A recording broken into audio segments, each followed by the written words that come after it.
Hi everyone, my name is Akshita Tripathi, and along with Tracy Lay, we welcome you to the pilot episode of the Mental Lotline. The Mental Lotline is a series of podcasts run by the Laugh Out Together Foundation and sets to spread awareness on many mental health problems. Today's mental health topic is stress and anxiety. Stress and anxiety is an apparent thing in all our lives, from simple test stress to anxiety from major life decisions. The magnitude varies. Joining us today to discuss this topic is Miss Walkemeyer. Welcome, Miss Walkemeyer. Hi, thank you guys for having me. It's great to have you here. So, why don't you tell us a bit about yourself? Sure. So my name is Kayla Walkemeyer. I have my master's in social work and I have my associate's degree. So I'm working towards my license as a clinical social worker. I work in community mental health at an outpatient mental health clinic. I help run the program as a program director, and I also do work with clients as well. Yeah, that seems like a lot of things that you're doing. Yeah. And so throughout all of that, you most likely deal with a lot of patients that have troubles with stress and anxiety. Um, but specifically, before we get into that, I just wanted to ask, why did you choose this profession?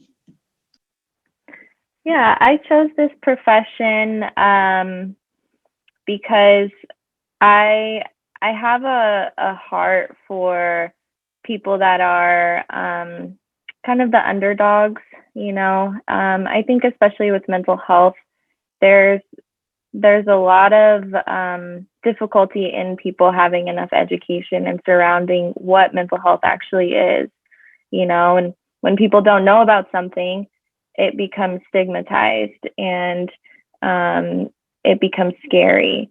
And so that's part of where my passion for this field of work is, just to be able to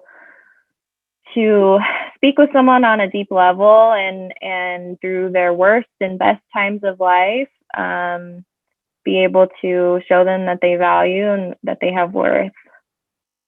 That actually is really nice, and I definitely agree that the being informed on these topics is like really important, and it needs to be shared. Mm-hmm. I also had a personal connection with stress and anxiety. And recently, I had this time when I was panicking for my history test because I knew that that test would either mean a bad or good semester grade for myself. And on the day of that history test, I felt incredibly scared and anxious as I approached my history room. And during the test, I got so anxious and I started panicking and silently crying as I tried and finished my test. And so, what do you think might have influenced this to happen? Yeah, I mean, test anxiety is super common, and I think a lot of the stress comes from that pressure from our teachers or from our parents or maybe from ourselves to just perform well. And tests are scary, and they're not always the best way for someone to see how well someone performs, because it's a lot of attention. It's that one time where you have to be able to perform, where when you're feeling anxious and stressed because of the environment that's set, your brain doesn't work as well. And the reason is because your brain goes into fight or flight, into survival mode, and says something's going on. There's something going on and I need to protect myself. And so when your brain says that, it gets really hard to be able to focus on your test in front of you. So that's a little bit of how test anxiety happens. It's a really hard thing. So, I mean, it's, I'm sorry that you had to go through that, and it sounds really difficult. Yeah, that definitely is something that I noticed. Tracy being one of my classmates, and a lot of people that I know, peers, myself, even dealing with that. And of course, there's a lot of ways that stress and anxiety seems to vary. Um, Mm-hmm. And I think you covered most of the ways that like it's influenced or starts up. But like I feel like school anxiety is something that was like pretty common. It's like a big thing. And it's just like no matter what stage you are in life, like high school, college, even further on, like if you want to go into some other thing, even in your job, Yeah. I think it comes up. Yeah. Okay, and so I mean, I personally have also dealt with all of these things, but mine was varied off of um, finals week and just being overwhelmed by school and having a lot of troubles at home that just really overwhelmed me. Like having not having like something to come home to that would be that stable, and also just being overwhelmed by your extracurriculars and school. So I was just wondering, how do you think we should cope with this? Like, I'm pretty sure you've like been seen enough to understand, like, learn ways to cope. Yeah, definitely. Actually, also used to work with high schoolers and currently now mentor high schoolers. And so I know the stress that you guys are going through. And I feel like it's even worse now than it was when I was in high school. Um, and part of that is the American culture of like, let's just work, work, work, and that's what's success, you know. When there has to be a balance, because if you're pushing yourself so hard that your mental health is suffering, then you're not going to be happy, and it's gonna interfere on your ability to be successful. Um, so I think there are tons of pressures for high school students today, teachers, parents, yourselves, like I said. Um, I would say try to have grace with yourself. Try to remember that you are only one person. Sometimes it feels like high school teachers or parents ask you for a million things that, one person can't do it all. Just remember that all you can do is your best, and everything else that you can't do, obviously you can't do, Yeah. So if you make mistakes, it's okay. If you don't get 100% on everything, or if you don't get A's on everything, if you don't get B's on everything, like, it's okay. Um, it's important that you enjoy your time in high school and your life, because it's never going to be the same afterwards too. I think the Um, stigma that you were talking about really like is something that's um, shown in our society and that really like is yeah. sprung on top of people. And I mean, I was just thinking, I feel like it's stigma, and then I just think it's the frustration and anger that many people like put upon themselves, and that just like drives the stress and anxiety more. But I feel like is that one of the things that you notice is like a good cause, like this frustration and anger? Yeah, I think people, well, as people get frustrated and angry about their performance, if maybe something that they did in school wasn't what they had anticipated or what they wanted.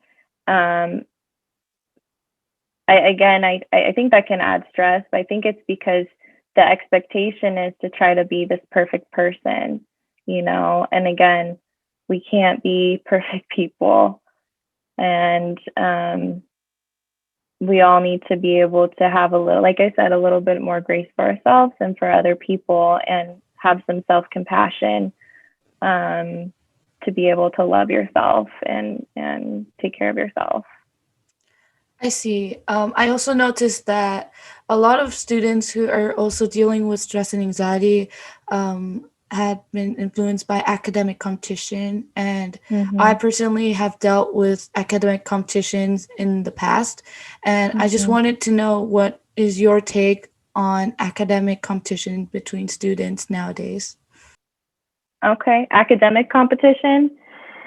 Yeah, I know a lot of high school students that, they have to be, in their mind, they have to be in all the honors classes. They have to be in all the AP classes, and they have to be in all the extracurriculars. And maybe some people can do that, but I think for the most part, that gets really draining and gets really really difficult to do. And I think that academic competition can sometimes be helpful, but there's always a point, there's always a point where it becomes too much and there's so much pressure that it doesn't become enjoyable. It's important to have things like extracurriculars and difficult classes to challenge high school students and to help you continue to grow. But if there's so much that you can't even focus on one thing and you're completely stressed out and you don't have a life outside of school, that definitely adds to stress and anxiety. Like I said, it's a balance.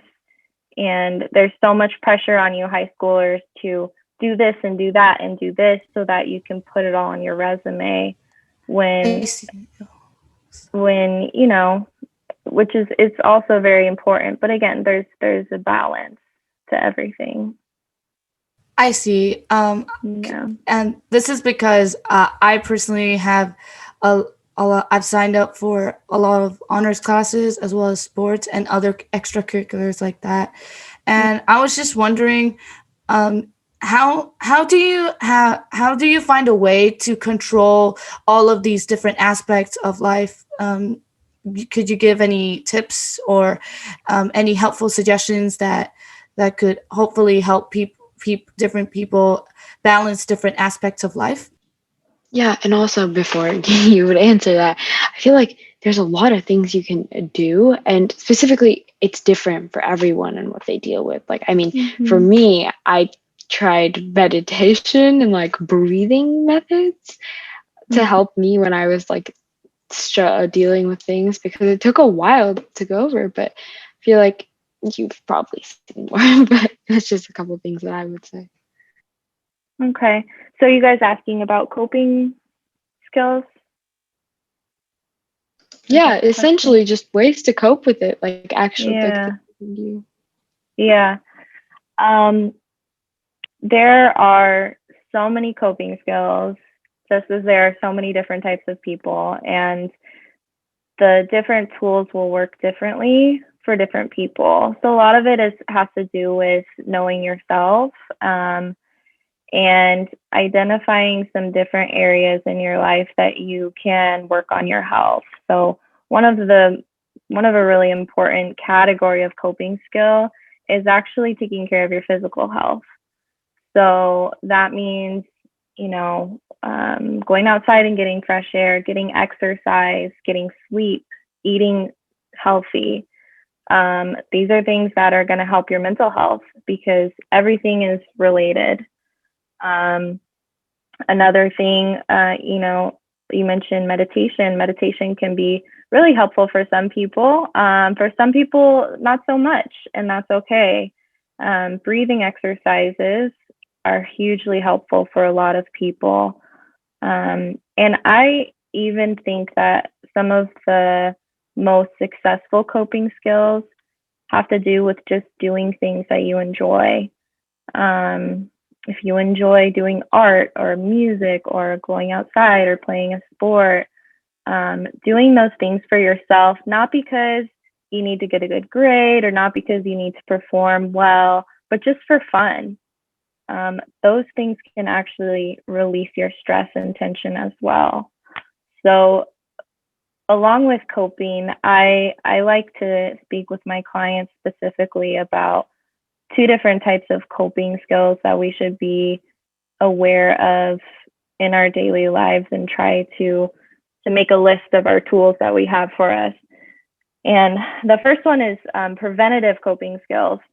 So preventative coping skills are the things that you do every day that will overall decrease the stress and anxiety in your life.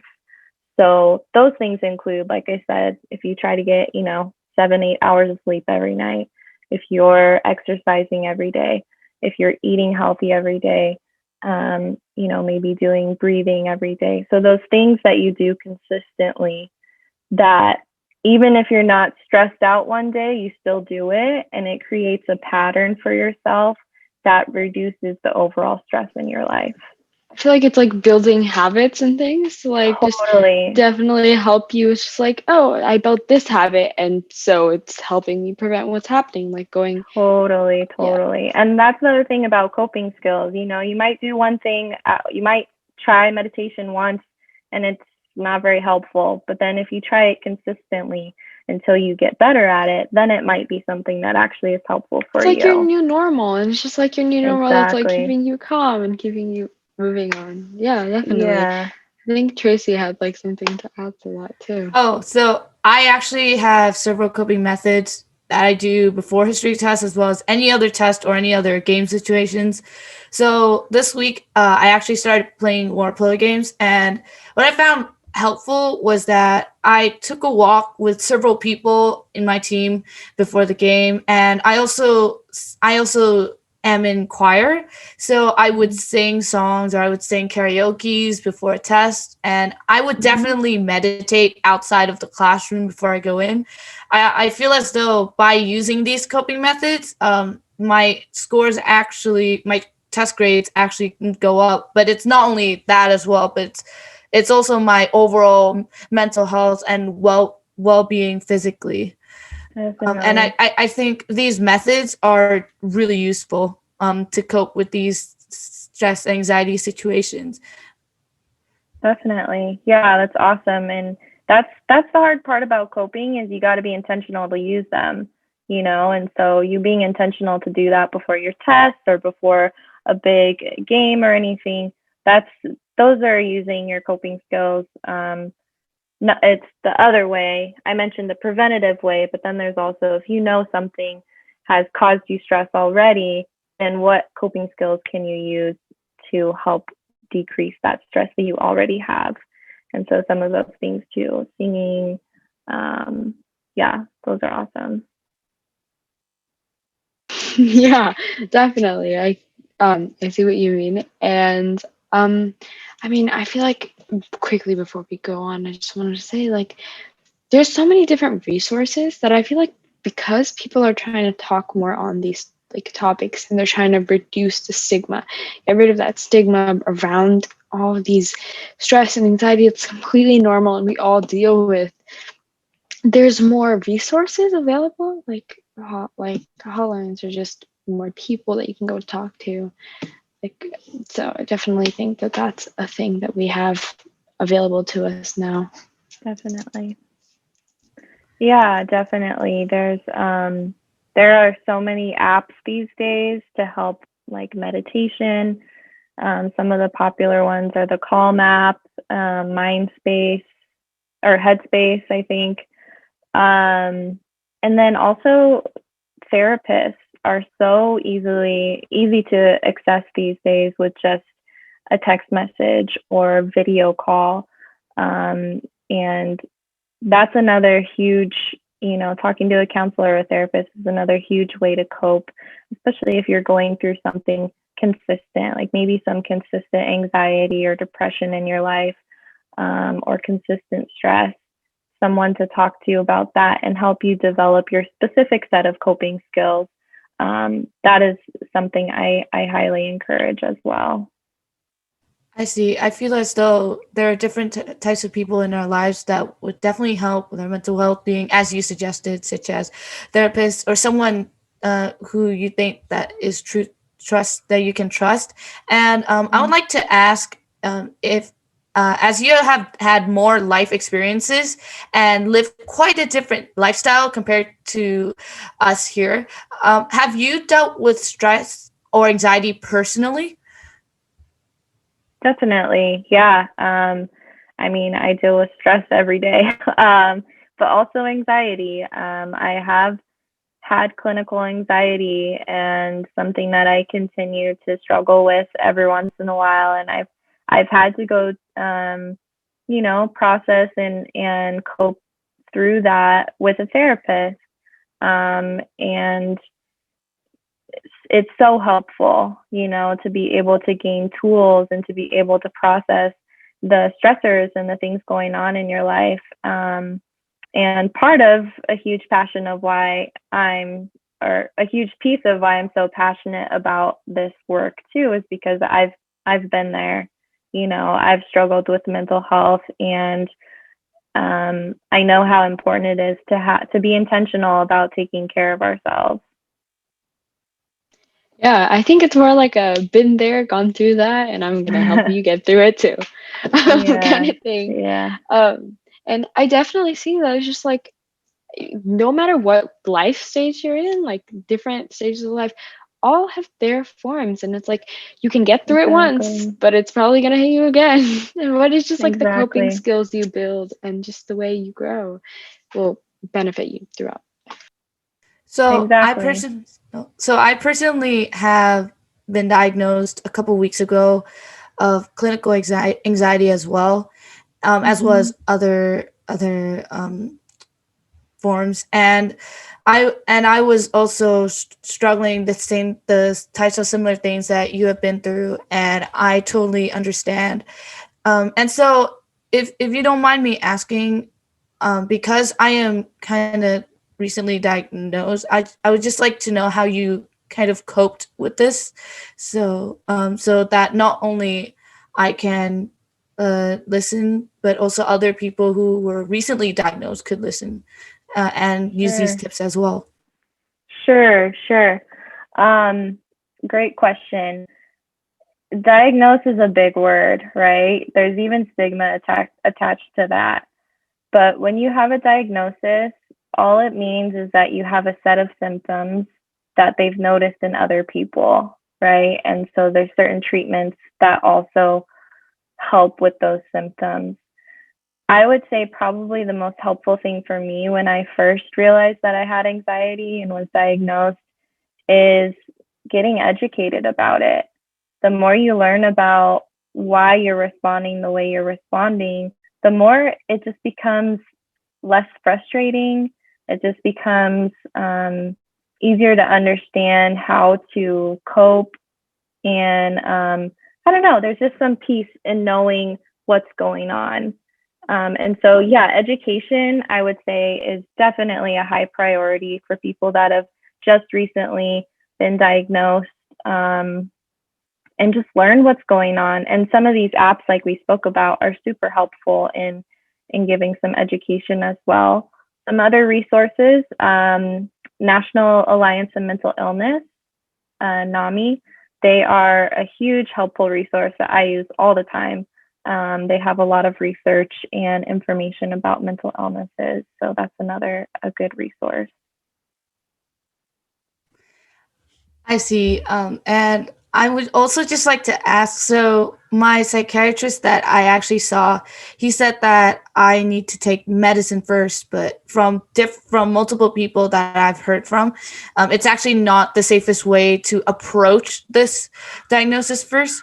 And he recommended me to see a therapist, as well as taking medicine. So, in your perspective, would you prescribe a patient who was newly diagnosed medicine first, or would you recommend both at the same time? It depends. Everyone's different, right? Every case is different. So definitely, if you are going to be taking medication, it's designed to be used with therapy. Medication and therapy together have been some of the most successful treatments for mental illnesses. Um, but some people go down the route of starting with therapy, and then if that doesn't really work out, then maybe adding the medication, and your therapist can help you talk through some of those conversations as well. But for some people, and maybe this is something that your psychiatrist was realizing, maybe when you use coping skills, they just aren't working. And the reason that might be is because your anxiety might already be to a point where the coping skills don't help. There's already so much flooding of your emotions. And so, what the medication does is just kind of bring that down a little bit so that you are able to benefit from coping, and that maybe you are able to benefit even more from therapy. So it really depends on the person. But I would say if you are taking medication, it would be recommended to also do therapy at the same time. I understand, and thank you so much for that helpful tip. Mm-hmm. And Yeah. a couple months ago, actually, there was this incident, and I have lost many friends over the past Mm. months, and I still think of it right now. And whenever I do come close to them or talk to them, I feel really anxious and kind of lost control or stability of my surroundings. So, Mm. how would you recommend me when of what would you recommend me to do when approaching these people, and what do you think the most helpful way to kind of uh, move on from the situation? Well, with just the little amount of information you gave me, it sounds like you might be going through a process of grief, something that happened and is obviously really hard. And so I think probably your physical and emotional response to being around these people is possibly what we call a trigger, something that's reminding you of the situation that you still have to process and work through. Um, and so I would say, I mean, again, I'm not your therapist, and also you gave me just a little bit of information, but with just that information, process more of that grief, that incident that happened. Start there and see if once you've kind of resolved some of those issues and things going on emotionally for you, then maybe it'll be easier to approach those people. I just wanted to say, because I feel like everyone's heard of triggers. I feel like you get triggers, and that's what deals with a lot of people to like have anxiety and stress. And it's like, of course, there's a lot of things off of triggers, but like specifically, triggers I think lead to a lot of different attacks, and everyone has their own triggers. Like I have my own triggers. I'm pretty sure you have figured out your own as well. So I just wanted to say that I feel like everyone should like I feel like figuring out your triggers and just learning how to deal with them, processing that grief is probably pretty important, right? Definitely. Yeah, that's a huge part of the mental health recovery journey is learning um, what sort of things trigger you. And then when you are triggered, what happens? What happens to your body physically? You know, when you get anxious, do you start shaking? When you get anxious, does your heart beat? Is it hard for you to breathe? Identify what's happening physically in your body so that you'll know sometimes earlier on, like, okay, something's happening. I'm feeling tense. Maybe I'm feeling anxious. So knowing your warning signs and knowing your triggers is a huge way to help recover from the mental health difficulty that you're going through, because then you can cope with it before it gets there, right? You can kind of handle it before it gets too out of hand. Yeah, I feel like getting to know yourself, and I feel as though helps of knowing what you could do to respond to these um, situations. And Mm-hmm. I would like to ask, since there is so much going on in the world right now, such as COVID, such as the social justice movement, as well as um, election results, I would just like to ask if there has been how to cope with these ongoing changes around the world, and how do we deal with this. And just also like ongoing changes and just staying at home and being like confined, not having much interactions. And it's just like, obviously we've seen changes in myself. Like I've had to think about myself more, and that's just dealing with like a lot. But I feel like Yeah. just like in general, like I'm pretty sure you've seen like a trend between your things. Like did it increase problems, decrease problems, change problems? Yeah, there obviously you're right. There has been so much change, and change for most people causes stress. and can sometimes lead to anxiety.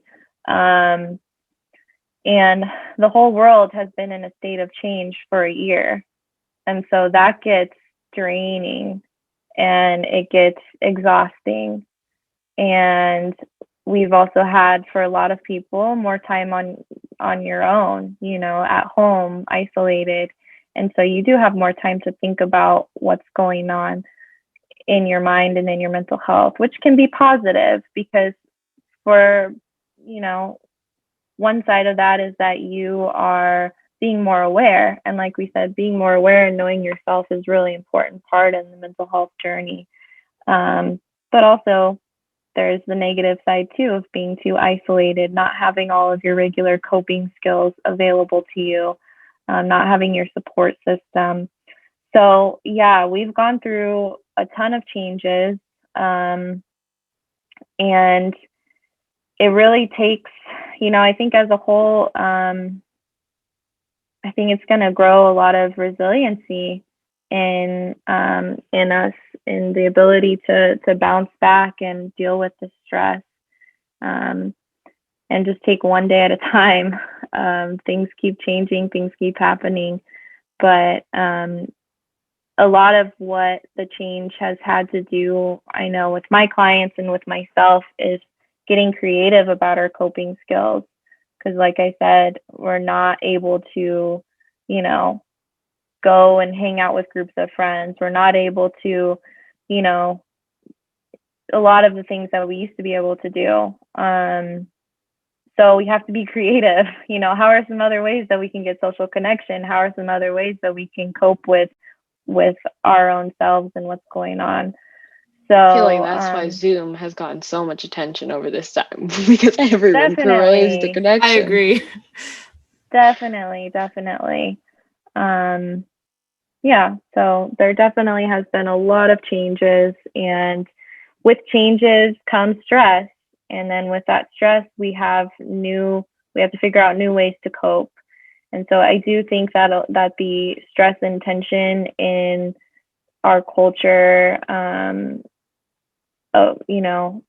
has gone up. And so everyone's feeling this tension. And so in a way, it's a chance for people to examine their own mental health and at least become more aware. We can have conversations like this where maybe more people understand the feeling of anxiety than there used to be. Not that that's a good thing, but maybe there's some more compassion and more education around mental health than there was prior. And so that's something to hope for. Progression equals tension. Got it. But essentially, we just really want to thank you for having this conversation with us. And I definitely agree with what you said, that because of maybe an increase in, like, as I said, more tension, there's definitely more, not just compassion, but more people want to learn to ways to cope with it because they have different things. And when you're dealing with something, you obviously want to see if someone else is dealing with the same thing. And there's just conversations like these, or just address, like, all of these things. I feel like having this conversation is important, especially when a lot of people are dealing with it. I just personally, I think this was really helpful for me too. And I think Tracy too, right? I feel as though the conversation we had today was really informative, and I would definitely use and implement all of your tips and suggestions in the future. Recent and as a recent person diagnosed with clinical anxiety, I feel as though the conversation we had today was really helpful in terms of helping me to approach this diagnosis, not only just as a diagnosis itself, but also as a way to not only improve myself to the person I aspire to be, but also trying to inform other people who also have the same issue as I have. And as we are all walking nervous systems now, and do you have any final pieces of advice? I think just to wrap it all up, with all of the different things we've been talking about, again, is just take a look at yourself and take a look at where you need to focus your attention and your health. You know, do you need to take more time to be outside and be physical? Do you need to take more time to build your relationships and your social bubble? Do you need to you know, there's so many different pieces of a person, and all of those pieces together make up your mental health and affect your mental health. And so I think there's never not a good time to check in with yourself and see how you're doing, and take care of yourself. Have compassion for yourself. Yes, that's definitely very. Thank you for saying that. And again, just thank you so much for your time, and thank you everyone for listening and listening to this conversation that's like really important during this time. And um, join and tune in every month for a conversation about different mental health problems throughout our society and how to cope with them and just breaking the stigma. Thank you.